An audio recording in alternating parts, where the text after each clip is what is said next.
그래서 인플레이션의 영향이 152쪽에 나와 있고 152쪽 밑에 보시면 재밌는 내용이 있습니다. 인플레이션에 대해서 경제학자 필립스는 이렇게 주장을 했어요. 실업률과 임금 상승률을 분석한 결과 실업률과 물가 상승률은 역외관계가 성립됩니다. 라는 거. 그러니까 물가가 오르면서 실업률이 같이 증가할 수는 없다라고 본 거예요. 이 필립스란 사람이 약 100년 정도의 자료를 자신이 수집을 해서 비교 분석을 해보니까 전반적으로 봤을 때 물가가 오를 때는 주로 사람들이 이 돈을 잘 벌어가지고 경제가 활발하게 돌아가다 보니까 물가가 올라갔던 거니까 실업률은 낮아지고 경제가 좋아진 상태에서 물가는 오르고 또 반대로 실업자가 늘어나면 사람들이 소비를 하지 않을 테니까 가격, 물가는 떨어진다라는 자료를 분석해서 내놓았어요. 자기가 100년 동안의 자료를 분석해 본 결과 그거를 나타낸 게 바로 필립스 곡선이거든요. 그래서 반비례 역외관계를 나타내고 있죠. 물가 상승, 실업률은 서로 반비례다. 동시에 일어날 수가 없다. 물가 상승과 실업 증가는. 근데 1970년 이전까지는 이 말이 허용이 됐습니다. 필립스 곡선이 그 전까지는 이게 계속 맞다라고 유지가 되어 왔는데 1970년 이때 이후로 스태그플레이션이 발생을 하면서 이 필립스의 이론이 와장창 깨져요. 즉 물가가 오르면서 실업률이 증가하는 거죠. 물가가 오르고 실업률이 증가하는 이 필립스의 이론상으로는 설명이 안 되는데 이게 실제로 발생한 거죠. 그게 바로 스태그플레이션이고 결국 이 전에 배웠던 비용 인상 인플레이션으로 인해서 스태그플레이션이 발생이 된 거죠. 필립스 곡선이 그 얘기를 하고 있고 이 필립스 곡선이 가지는 의미는 뭐냐면 실업률을 해결하기 위해서 하는 대책과 물가 상승을 억제하기 위한 대책은 서로 상충되는, 서로 반대되는 해결책이기 때문에 동시에 둘 다 해결할 수는 없다. 혹은 동시에 해결하기는 매우 힘들다라는 걸 이제 나타내고 있는 그러한 의미입니다. 의미를 가지는 이론이고 곡선이라는 점. 하지만 이걸 깨는 스태그플레이션이 발생했다라는 게 이 152쪽의 일기 자료에 대한 내용이고요. 그 다음 153페이지 이제 인플레이션이 발생하면은 어떻게 해결해야 되는가? 물가가 계속 오르고 화폐의 가치가 계속 떨어지면은 지켜봐야 되는가? 해결해야겠죠. 정상적으로 돌려야 될 거 아니야. 라면 한 봉지에 30만 원, 400만 원, 1000만 원 이렇게 되는 게 정상인가? 그건 아니죠, 그죠?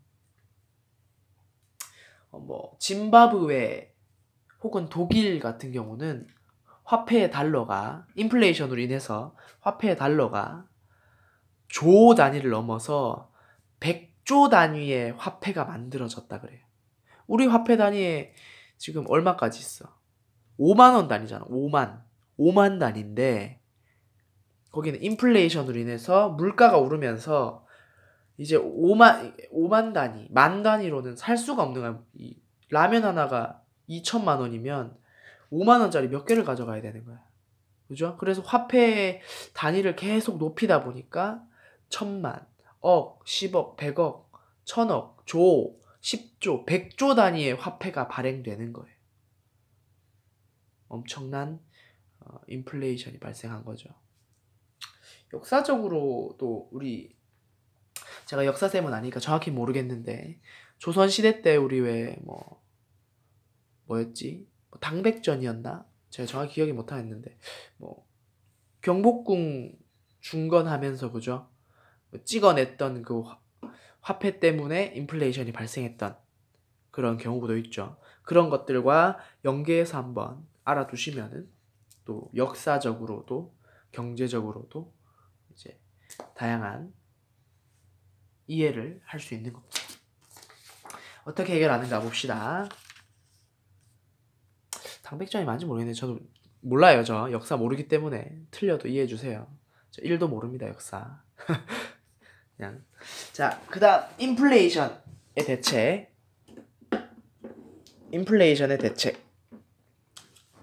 인플레이션은 물가가 오르고 화폐가 가치가 떨어지는 거기 때문에 이거 빨리 잡아야 돼요. 국민들이 너무 힘들죠. 그죠? 원인에 따른 대책이 다르겠지. 수요 견인은 수요로 인해서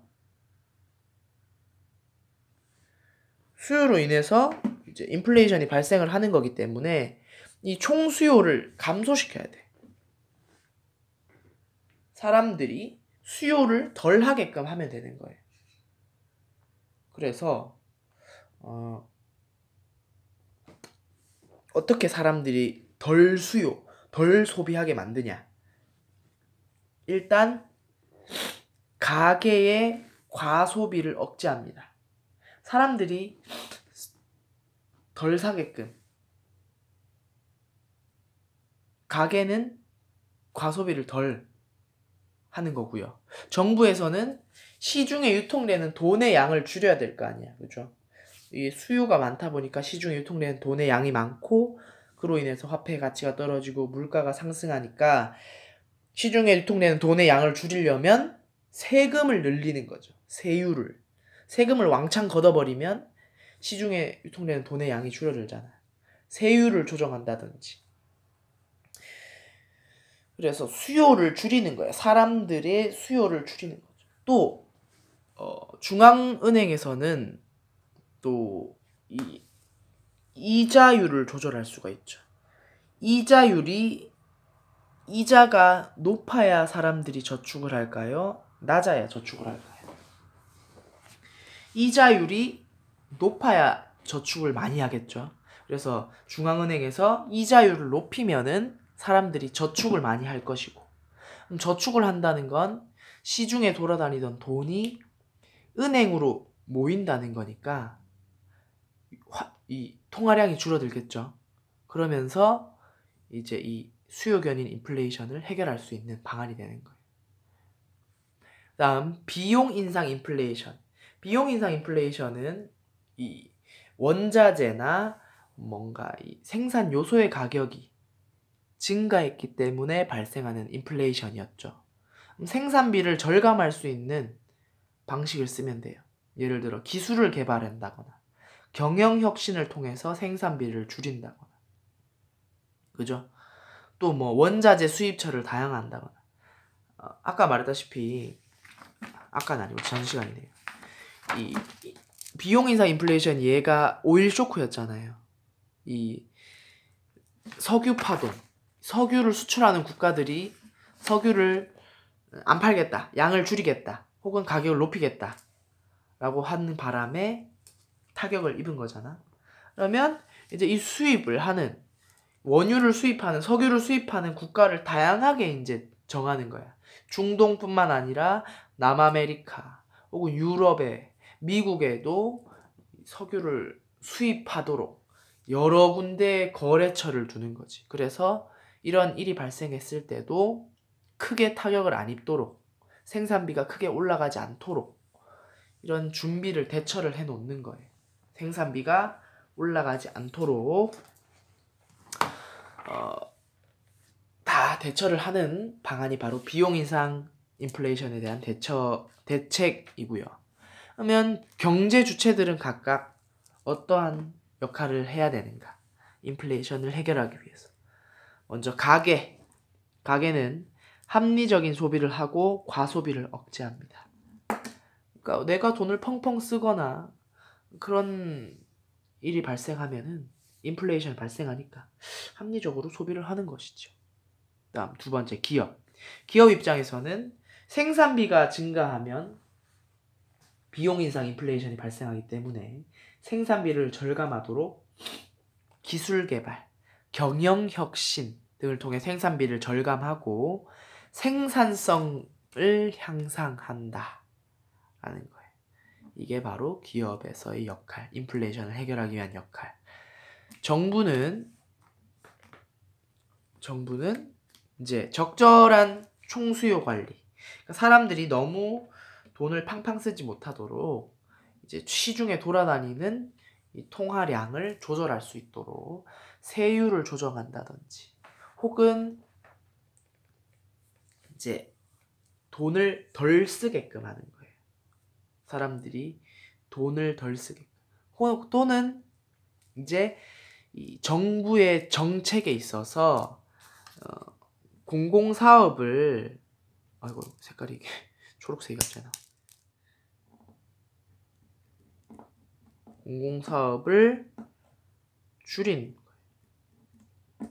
그러니까 예를 들어서 정부 차원에서 시행하는 사업들을 줄이면 이제 시중에 유통되는 돈의 양을 줄일 수가 있겠죠. 정부가 뭐 여러 가지 사업을 벌이면 그런 사업에 들어가는 돈이 이제 시중에 나가잖아요. 그죠? 이제 사업을 하면 사업을 시행하는 기업들한테 돈을 줘야 되고, 또 뭐 일을 하는 사람들한테 정부가 돈을 줘야 되는데, 그건 역시나 통화량을 증가시키는 거기 때문에 공공사업을 줄이고 또 이런 지출을 줄이는 거지. 정부가 지출을 줄이는 이런 정책을 뭐라 그러냐면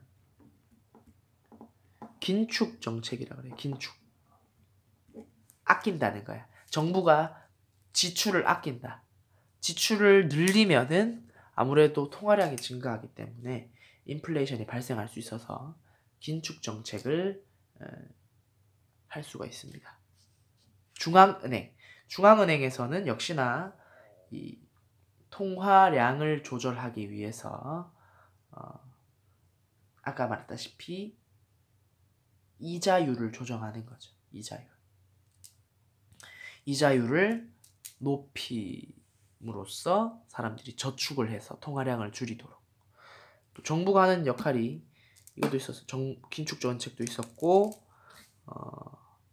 세율을 늘리는 거죠. 세율을 늘려 사람들이 세금을 많이 내게 하면 이 수요가 줄어드니까. 근데 여러분들 보세요. 보면 알다시피 아까 말했던 필립스의 말이 여기서 드러납니다. 이런 실업률을 감소시키는 정책과 물가를 안정시키는 정책이 반대예요. 뭔 소리냐면, 물가를 낮추려면은 돈을 덜 써야 돼. 정부가 돈을 덜 써야 물가를 낮추잖아요. 그죠? 봐봐. 긴축 정책, 세율을 높이고. 근데 실업률을 해결하기 위해서는 정부가 돈을 써야 돼.